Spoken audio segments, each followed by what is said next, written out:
Background music use করে কপিরাইটের শিকার হয়েছেন, এরকম ঘটনা যদি আপনার সাথে হয়ে থাকে, এবং আপনি জানেন thoughts of Bilal background music প্রত্যেকটা ভিডিওতে বানা, কিন্তু কখনো থটস অফ বিলাল কপিরাইট খায় না। এবং কেন খায় না, ব্যাকগ্রাউন্ড মিউজিক ইউজ করার আসল প্রসেসটা কি, এই সিক্রেটটা শেয়ার করব। আজ পর্যন্ত যত ভিডিও দেখেছেন যে নো কপিরাইট ব্যাকগ্রাউন্ড, সেটাও ইউজ করে আপনি কপিরাইট খেয়েছেন, এরকম আমার সাথেও হয়েছে, বাট আমার সাথে আর কখনো হবে না। কারণ আমি এমন একটা সিক্রেট অ্যানালাইসিস করে আমি নিজে রপ্ত করছি, যেটা শিখছি। আমার কাছে মনে হয় ফিউচারে যারা কন্টেন্ট ক্রিয়েশন করবেন, যারা ব্যাকগ্রাউন্ড ইউজ করতে চান, তাদের জন্য এই ভিডিওটা 1 সেকেন্ড স্কিপ করার সুযোগ নাই। তো কথা না বাড়িয়ে আমরা ডিরেক্ট কাজের কথায় চলে যাব। আমি ডিরেক্ট আপনাকে দেখাবো যে এই সিক্রেটটা, সেটা হচ্ছে আমি কিভাবে ইউজ করি এবং আপনি কিভাবে এই ব্যাকগ্রাউন্ড ইউজ করলে আপনি কোনো সমস্যায় পড়বেন না। সো আমি যাচ্ছি, এই যে আমার ফোন, আমি বেসিক্যালি দেখা যাচ্ছে আমি বেসিক্যালি ক্যাপকাট দিয়ে সাউন্ড এডিট করি, ক্যাপকাট দিয়ে ভিডিও করি। অ্যাড চলে আসছে জাস্ট একটু। এই যে আমার একটা ভিডিওস দেখা যাচ্ছে, একটু পিছাবো, ওকে। মুখের কথা আর মনের কথা বোঝা মুশকিল, সত্য মিথ্যার বেড়া। এই ভিডিওটাতে আমি ব্যাকগ্রাউন্ড মিউজিক ইউজ করব।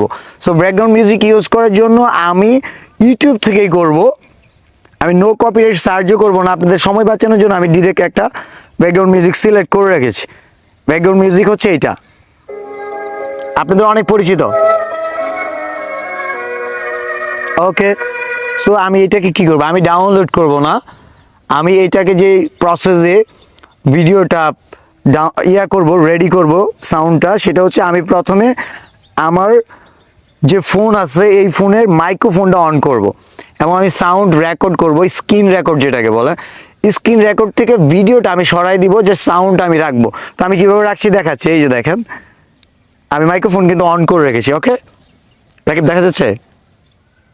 সো আমি এখন চলে যাচ্ছি ভিডিওতে, আমি মাইক্রোফোন অন করলাম, স্ক্রিন রেকর্ড, এই যে স্ক্রিন রেকর্ড আমি অন করছি, স্টার্ট রেকর্ডিং। সো রেকর্ড হলে এখানে রেকর্ড শুরু হয়েছে, আমি কিন্তু রেকর্ড করতেছি, সাউন্ড কম হচ্ছে। 5 সেকেন্ড হয়ে গেছে, আমি এটাকে স্টপ করব, মানে 5 সেকেন্ড আমি অলরেডি রেকর্ড করে নিয়েছি। আমি আবার এখান থেকে আবার রেকর্ডটা স্টার্ট করব, রেকর্ড স্টার্ট করছি। আমি খেয়াল করতেছি কত সেকেন্ড গেছে, আবার আমি রেকর্ডটা আবার স্টপ করব, যেখান থেকে শেষ হয়েছিল ওইখান থেকে আবার রেকর্ড করব। ওকে, দেখা যাচ্ছে রাকিব?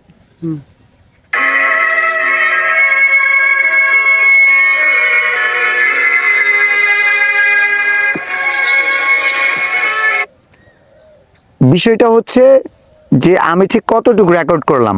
আমার ভিডিওটা যদি 20-30 সেকেন্ডের হয়ে থাকে, আমি রেকর্ড করেছি এই 20 সেকেন্ডকে আমি 3-4 ভাগে রেকর্ড করছি, মানে 5 সেকেন্ড 7 সেকেন্ডের বেশি নেবেন না। That is the secret. আপনি যদি একবারে পুরো ভিডিওটা নিয়ে নেন, এই ভিডিওটা সাউন্ড আইডেন্টিফাই করবে যে আপনি কোথা থেকে এই ভিডিওটা কালেক্ট করছেন, এবং এটাতে কপিরাইট ক্লেম আসার সম্ভাবনা থাকবে। বাট আমি যে প্রসেস দেখালাম যে 3 সেকেন্ড 5 সেকেন্ড আপনি নিছেন, এখন এই ভিডিওটা অ্যাডজাস্ট করবেন। সো অ্যাডজাস্টের জন্য কী করতে হবে, ক্যাপকাটে গেলাম, ক্যাপকাটে ইদানিং অ্যাড দিয়ে দেয় বেশি। এই সাউন্ডগুলো দেখেন খেয়াল করে, আমি সাউন্ডগুলো নিয়েছি। আচ্ছা, এটা থেকে 9 সেকেন্ড। আচ্ছা, এই সাউন্ডগুলো আমি নিয়েছি, আমি চেক করতেছি। এখন আমি এই সাউন্ডগুলো সবগুলো অ্যাড করলাম, লোড নিচ্ছে। আমি সাউন্ডগুলো এখন আলাদা আলাদা করব। এখন প্রত্যেকটা সাউন্ড কিন্তু আমি 5 সেকেন্ড 7 সেকেন্ডের মধ্যেই রেকর্ড করেছি। আপনারা সেফটির জন্য 3 সেকেন্ড পর্যন্ত রেকর্ড করতে পারেন। যেমন আমি এটা টান দিচ্ছি, এখানে আরেকটা রেকর্ড নিয়ে আসলাম। সো এখানে গিয়ে আমি কি করতেছি, অ্যাডজাস্ট অডিওটা আলাদা করতেছি। দেখা যাচ্ছে কি, আমি এখানে একটু ট্রায়াল দিতেছি আপনাদের দেখানোর জন্য। মুখের কথা আর মনের কথা বোঝা মুশকিল, সত্য মিথ্যার বেড়া জালে আসামিও ছাড়া পাই, ব্যর্থ হয় উকিল। এইভাবে সাউন্ড ইউজ করলে কখনোই কপিরাইট আসবে না। বাট এখন যে কথাগুলো, এটা আপনাদের জন্য দরকার, একটা সাইড ইফেক্ট তো আছেই। বিশেষ করে যারা মনিটাইজেশন এখন পর্যন্ত পান নাই তাদের জন্য যেটা বলবো, আমার এক্সপিরিয়েন্সে বলি, সবচেয়ে বেটার হয় আপনার ব্যাকগ্রাউন্ড মিউজিক ইউজ করেন না। এই জন্যই বলতেছি, কারণ আপনাকে মনিটাইজেশনের পরে আপনি যখন একজন ভালো সাপ্লায়ার, গুড সাপ্লায়ার, আপনি ফেসবুককে বিজনেস দিচ্ছেন, তখন আপনাকে এটাকে কনসিডার করবে। এই সাউন্ডগুলো আমাদের কিন্তু দেখায় যে সাউন্ড সোর্স কোথা থেকে, বাট ক্লেম দেয় না, বিকজ এটার একটা পলিসি মেনটেন করে দিতেছি।